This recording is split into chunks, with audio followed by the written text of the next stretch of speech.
41 million young Americans between the ages of 18 and 27 will be eligible to vote this November.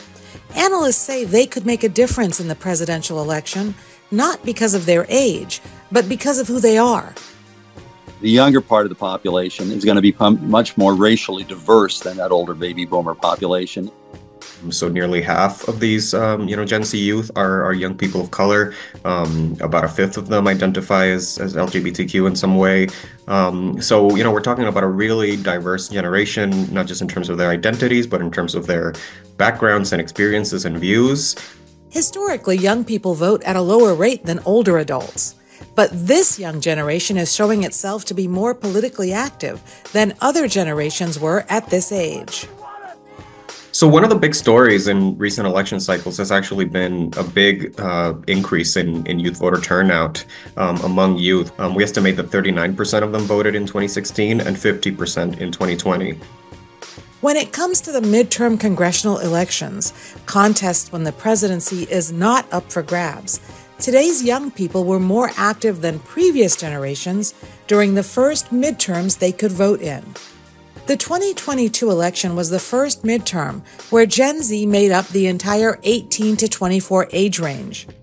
More than 28% of them voted that year. That's a higher turnout rate than the millennials, Gen Xers, and baby boomers, the generations that came before them at that same age. 28% of eligible young voters voted in 2018. That was more than double the youth turnout during the 2014 midterms, which was 13% for people aged 18 to 29. 23% turned out in 2022. Medina says young voters are motivated by issues that touch them directly, like school shootings and the economy. And we're really talking about a generation of young people that has embraced their power, their desire to make change, and has been making good on that, both at the ballot box and beyond. In the 2022 midterms, young people overall voted for Democratic candidates more than Republicans, but young women voted for Democrats at a higher rate than young men. And if Kamala Harris can get them out to vote, they're probably going to vote more strongly for her than might have been the case for Joe Biden.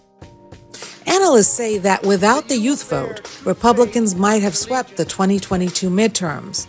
Looking ahead to the 2024 presidential election, recent polls suggest Vice President Kamala Harris leads former President Donald Trump among the youngest voters.